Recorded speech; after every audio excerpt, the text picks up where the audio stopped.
The life and sad ending of Billie Joe Spears.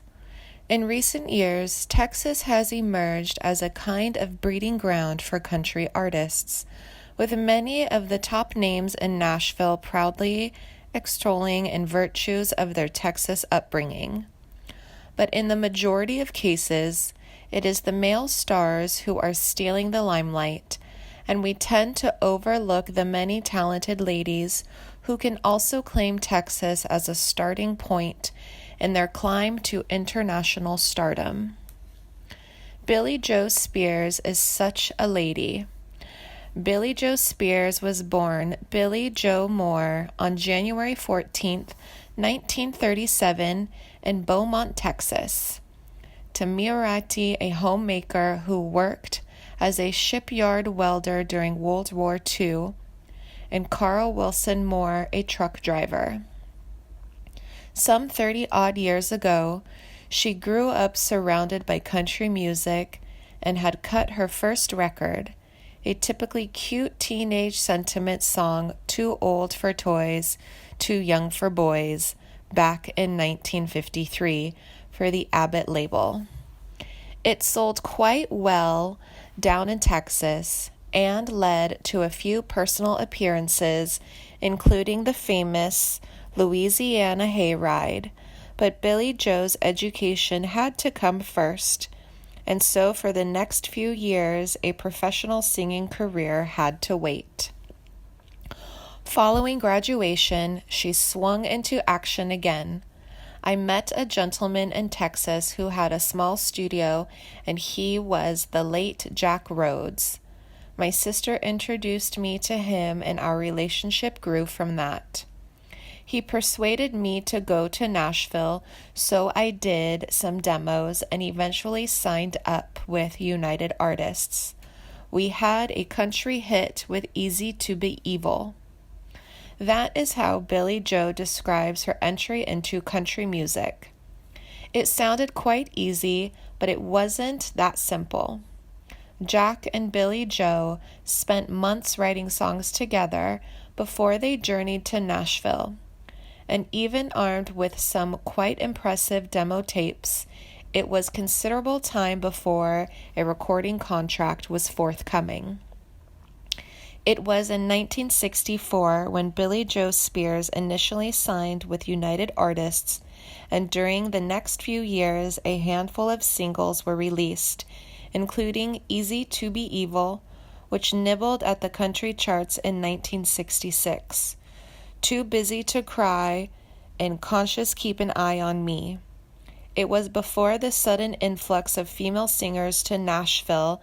Then Billie Joe stood on the sidelines watching others like Loretta Lynn, Connie Smith, Dottie West, and Tammy Wynette, all rapidly establishing the girl singer on the country charts. Her producer at the time was Kelso Hurston, a man who believed in her singing talent. When he became a staff producer at Capitol in 1968, one of the first artists he brought under his wing was Billie Joe. Together, they hit just the right formula of song and performance, and towards the end of that year, Billie Joe Spears made her debut in the country charts with the emotional He's Got More Love in His Little Finger. This marked the beginning of a lengthy run of success for Capitol, which fully established Billie Joe's husky nasal voice tones on the country charts with a series of strong ballads which all featured a distinctive modern country production. Her first album, The Voice of Billie Joe Spears, showed off her emotional styling on a selection of well-known songs with great versions of Tammy Wynette's Take Me to Your World and I Don't Wanna Play House. Her almost narrative form of singing ideally suited the tales of Harper Valley PTA, an ode to Billie Joe, but her phrasing technique was used to best advantage on the simple but effective Till Something Better Comes Along. The spring of 1969 saw the name of Billie Joe Spears high on the top 10 with Mr. Walker, It's All Over, possibly her finest single. The song, written by the often neglected Gene Chrysler, was very much in the styling of Harper Valley PTA and told of a country girl from Kansas fighting the problems of life as a New York secretary. Billie Joe's compelling Southern voice gave the song the earthiness it needed and brought her success in the American pop and country charts. This led to the rapid release of a second album, naturally titled after the hit. M.R. Walker, It's All Over featured mainly unknown material. Her debut album had an immediate feeling of familiarity, whereas most of the songs on the second album were somewhat anonymous, even after repeated playings. There are exceptions, of course. The Price I Pay to Stay, particularly with its staccato rhythm and neat guitar embellishments, makes it one of the few highlights. And her version of Tammy's Stand By Your Man is one of the best I've heard. Surprisingly, her follow-up singles, Dallas Fraser's Stepchild, failed to make much impressions on the country chart, and it seemed for a few months that Billie Joe Spears was about to fade from the scene. But she came back strongly in the early months of 1970 with the tender ballad performance of Daddy, I Love You. It was soon after this success that Billie Joe made her British debut, in person and on record. She toured with Buck Owens, Wanda Jackson, the Haggers, and Tex Ritter as part of the Capitol Country Caravan show. Unfortunately, her portion of the show was all too brief, but she certainly impressed this writer as a fine singer, though she was a nervous stage performer, lacking in experience in how to build up an act and hold an audience's attention. To coincide with the tour, her first American album, The Voice of Billie Joe Spears, was released over here with the addition of her big hit, Mr. Walker, It's All Over. At the same time in the States, one of the lady's finest albums collections, Miss Sincerity, was released. Like her first album, this featured a good sprinkling of well-known songs, and to each the Texas lady brings a touch of her own personality.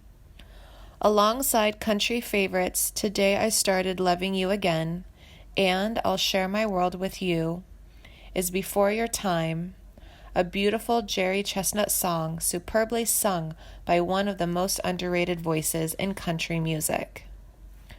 Billie Joe was certainly riding a crest of a wave which had her rightly establishing herself as the most popular country lady signed to Capitol Records.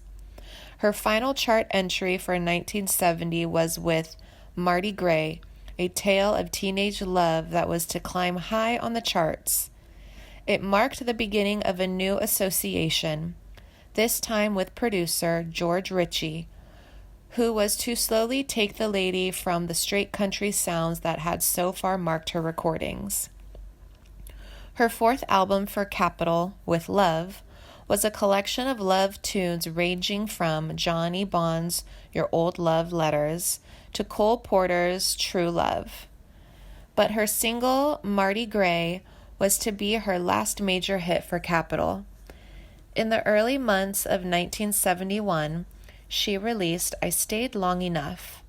It was a competent rather than outstanding song, and Billie Joe lifted it with a chillingly sharp performance. It just about made the top 20 and led to the release of another album, Country Girl. Billie Joe Spears was a steady presence on the American Top 20 country chart for the remainder of the 1970s, with such hits as Misty Blue, a remake of the 1960s Wilma Burgess classic, 57 Chevrolet, Love Ain't Gonna Wait for Us, and If You Want Me. The 1981 cover version of Tammy Wynette's 1960s hit, Your Good Girl's Gonna Go Bad, was her last voyage into the American country top 20. Spears continued releasing albums in the United States into the 1980s. By the mid-1980s, her overall success had tapered off. However, she retained a following in the UK and remained a popular live performer there. Spears recorded a number of albums for the British market that had limited or even no release in the US. This level of fame in the UK was summed up by the magazine Country Music People during the 1990s, when their article described Spears as the Queen Mother of country music. In 1990, Boardland Records produced an ill-fated experimental album where wannabe performers could, for a fee, record the second part of the duet. She told BBC Radio Merside personality Spencer Lee in 1994, "The album never got finished and I don't know what happened to the money. It's pathetic and I'm very disappointed." She recovered from triple bypass surgery in 1993 and continued to tour for more than 16 years. In 2005, Spears released the album I'm So Lonesome I Could Cry and toured with the Irish country singer Philomena Bagley in 2011. After Spears' death, Bagley recorded an original song in tribute to Billie Joe and her career. In later years, she made her home in Vindor, Texas, near her hometown of Beaumont, where she died of cancer on December 14, 2011, at age 74. Thanks for everything. Goodbye, Billie Joe Spears.